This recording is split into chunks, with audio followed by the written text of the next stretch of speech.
Yes, ladies and gentlemen, iyayi ndabweraso ndithu chilungamo chiyende ngati madzi madziwa chilungamo chiyende ngati madzi nthawi zonse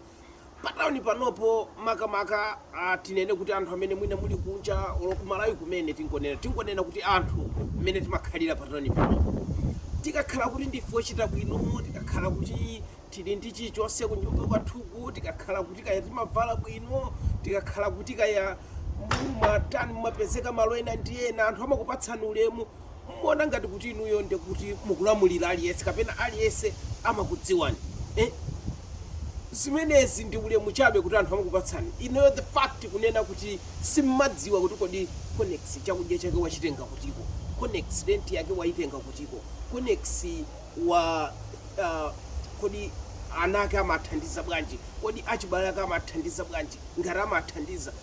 zinthu ngati inuyo simmachita zapanyumba pa munthu musampange control munthu yayi, musiyeni munthu azipanga zimene iyeyo akufuna chifukwa chakuti inuyo amakupasani ulemu kuti ndi mmene numulili komano simmapanga control kapena simmapanga provide chakudya chapakhomo pa munthu yayi. Ndeno inuyo ngati muli achoncho muzingodzilenga inuyo ndi anthu anu, ndiye pali anthu enaso mmapezeka kuti chifukwa chakutchuka kumeneko chifukwa choti mkhanga kuti inuyo ndinu number 1 mmapezeka kuti mmafuna musamayankhule pa gulu pa anthu komano muzipita ku inbox kwa anthu muzikamema nkhondo kwa memera azanu takayankhulesa kuti saku takayankhulesa kuti saku nokha kuti mubwere poyera mmakanika tikunena ati zimenezo zoona zake ndi zimenezo ndithu anthu. Ndiyeno sikuti ndikangobwera panopa kuti chilungamo chiyende ngati madzi ndiye kuti ndangobwera pampanda panopa kuti chancha iyani manena zoona. Pali anthu pa Facebook watiyankhulani, pali anthu amene mmabwera pamene papa kumanena mavesi pamene pacha Yoshua 7 verse 8 anapanga chakuti kumabwera pamene pachapo koma ndi anthu ake emwe nomwenu inuyo mumabwera amene mmabweretse chisokonezo choopsa pa Facebook, mumabwera ku inbox kudzanena za munthu mwakuti amene uja mwakuti amene uja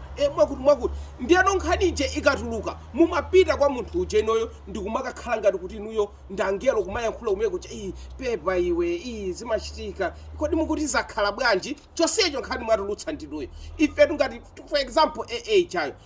chayo timakhala m'manyumbamo madzidyera sima yathu ya matemba ndi zina zotero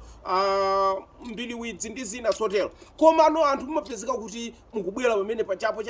nkhaniche ikakambidwa pamene pachapo mumapezeka kuti mwapita kumene kucha iwe wakuchanga kuyankhule choncho wakuchanga kuyankhule choncho chonsecho ndiyo mwapangitsa kuti nkhanija ituluke. Ndadanga madziwe makamera adali kodi makamera adamazungulira komano anthu ngati inuyo ndi anthu oyipa kwambiri, ndi anthu oyipitsitsa kwambiri chifukwa chakuti mumabweretsa nkhani yoti nzanucha ayaluke, nzanucha akayaluka mumapita kumene kucha kwa nzanu kucha kumapanga even mwinaso pitaso ku inbox kwa munthu ujaso komano iye asana kuyankhule bwino mwinapo mpajaso pa live pompaja kapena pa live ngati yomweyo. Ndinu anthu oyipa kwambiri ndikuuzeni chilungamo panopa mulipo ambiri ndipakudziwani mumakhala muzioneka ngati kuti inuyo mumakhala umbapanga motivate anthu khala ngati kwasangalatsa anthu komano tikukudziwani dzakutchulani mayina tsiku lina lakenso basi mukamakhala ngati hole mmabisala kwambiri. Ndikudziwani ambiri wa inuyo ndikudziwani niwo mukudziwanso kuti ine ndikukudziwani. Ndeno mchitidwe umenewu tisunthe tichokepo tisiye zimenezo kwambiri sindikakutchuleni mayina komano chilungamo chiyende ngati madzi musiye zimenezo ngati inuyo simungachiyankhule chinthu chija mumauza anthu ena kuti akakuyankhulireni bwanji inuyo momoti muyankhule nokha mmene zili chonsecho muzioneka ngati kuti inuyo ndi angelo, muzioneka ngati kuti inu ndinu anthu abwino kwambiri, muzioneka ngati kuti inuyo anthu mmagwirizana nawo kwambiri. Iyayi tisapange choncho chilungamo chiyende ngati madzi. Anthu inuyo amene mmazitenga kuti ochita bwino iyayi osatenga kuti malamuliro aliyense ndinuyo kwanuko mmene mmakhalira anthu amene mmaona ngati kuti inuyo mumayankhula bwino ku inbox posa pamaso pa anthu muli bwino muzipitaso kumene konso umadziyankhulira osamatuma anthu umamema nkhondo azikayankhula apena azatenga anthu ajoyipa iya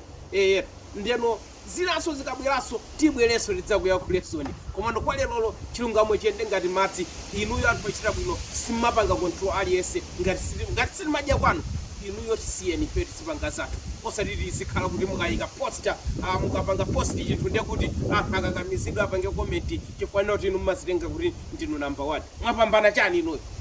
ntchito kudya ndakuchikazi kapena kuchimuna. zikomo kwambiri. Respect. Thank you.